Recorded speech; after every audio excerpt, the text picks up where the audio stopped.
भारत के तेजस लड़ाकू विमान को अमेरिकी इंजन मिलने में हो रही देरी ने भारतीय वायुसेना की तैयारियों को बड़ा झटका दे दिया है। दूसरी तरफ DRDO ने टॉरपीडो और समुद्री माइंस के क्षेत्र में बड़ी छलांग लगाई है। एक ओर GE के इंजन अटक गए हैं तो दूसरी ओर स्वदेशी समुद्री हथियार तैयार है। सवाल ये है कि क्या भारत अब भी दूसरों पर निर्भर रहेगा या आत्मनिर्भरता की दिशा में निर्णायक कदम उठाएगा? चलिए जानते हैं इस वीडियो में। भारत का तेजस मार्ग एक LCA light combat aircraft project भारतीय वायुसेना की रीढ़ बनने की तैयारी में था। 83 तेजस फाइटर जेट्स के लिए 99 अमेरिकी G404 IN-20 इंजन का ऑर्डर दिया गया था, जिसकी कुल कीमत $716 मिलियन यानी लगभग 6,000 करोड़ रुपए है। लेकिन अब तक सिर्फ एक ही इंजन भारत आया है। हाँ, आपने सही सुना, सिर्फ एक, मतलब सिर्फ एक तेजस लड़ाकू विमान को फिट करने लायक इंजन ही मौजूद है। उच्च पदस्थ सूत्रों का कहना है कि इस साल के अंत तक दर्जन भर इंजन भी आना मुश्किल है। यह देरी तेजस के निर्माण को धीमा कर रही है और इसका सीधा असर भारतीय वायुसेना की क्षमता पर पड़ रहा है। चलिए अब जानते हैं कि क्यों जरूरी है तेजस विमान।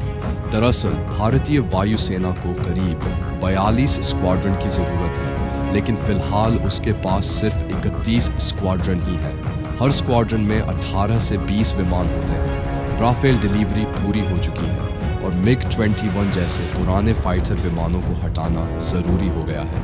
तेजस मार्क 1A को स्वदेशी विकल्प के तौर पर देखा जा रहा था। हल्का, तेज और आधुनिक AESA radar, electronic warfare system, बेहतर एवियनिक्स, लेकिन बिना इंजन के विमान सिर्फ एक ढांचा रह जाता है। GE की इंजन डिलीवरी में देरी का कारण बताया गया है सप्लाई चेन कंस्ट्रेंट्स, यानी वैश्विक सप्लाई चेन में रुकावट। लेकिन असली सवाल यह है, क्या भारत की वायुसेना अमेरिकी फैक्ट्रियों पर निर्भर रहेगी? जब सिर्फ एक इंजन आ पाया है तो बाकी 99 कब आएंगे?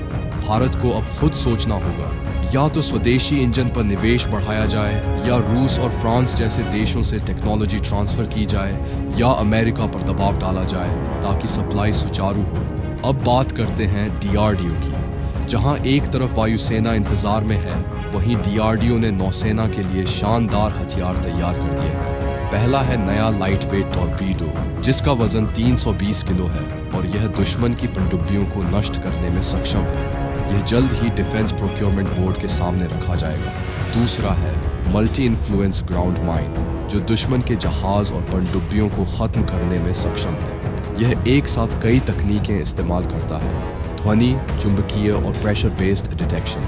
यह भी यूजर ट्रायल्स यानी नौसेना के टेस्ट के लिए तैयार है। इन दोनों स्वदेशी हथियारों को जल्द ही मंजूरी मिलने वाली है। इसके बाद डिफेंस एक्विजिशन काउंसिल और फिर कैबिनेट कमेटी ऑन सिक्योरिटी से अंतिम मंजूरी मिलेगी। तेजस इंजन की देरी और DRDO की सफलता हमें एक स्पष्ट संकेत देती है, जब तक हम आयात पर निर्भर रहेंगे, हमारी सुरक्षा नीति अधूरी रहेगी। नौसेना को स्वदेशी टॉरपीडो और माइंस मिलने का मतलब है कि चीन और पाकिस्तान की पनडुब्बियों को जवाब मिलेगा। हिंद महासागर में भारत की पकड़ और मजबूत होगी। युद्ध की स्थिति में भारत आक्रामक जवाब देने में सक्षम होगा, लेकिन वायुसेना को भी उसी तरह की स्वदेशी सफलता की जरूरत है। तेजस को इंजन नहीं मिला, यह एक झटका है, लेकिन DRDO की टॉरपीडो और माइंस हमें यह दिखाती हैं कि भारत में क्षमता है, हौसला है और विजन भी। खैर, अब सवाल है, क्या भारत इस झटके से सबक लेगा और इंजन भी बनाना सीखेगा?